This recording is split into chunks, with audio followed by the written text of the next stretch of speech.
Ready to level up your English? Let's dive into 5 words you can't live without. Hey everyone! Welcome back to Easy English Learning Group. Today, we're going to learn 5 essential English vocabulary words that will boost your speaking and writing skills. So grab a notebook and let's get started. Our first word is meticulous. It means paying close attention to detail. For example, she was meticulous about organizing her workspace. Try using it in a sentence. Next up, we have resilient. It means being able to recover quickly from difficulties. For example, despite facing many challenges, he remained resilient and kept moving forward.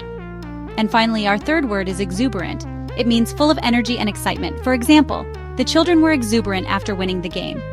But wait, I have 2 more useful words for you. Let's keep going. Our next word is gregarious. It means someone who enjoys being around people. For example, John is very gregarious and makes friends easily. And our final word is fortitude. It means showing strength and courage in difficult times.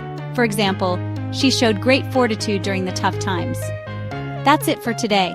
Try using these words in your daily conversations and writing. Let me know in the comments which word was your favorite. If you found this video helpful, don't forget to like, subscribe, and hit the notification bell so you never miss an update. See you in the next lesson.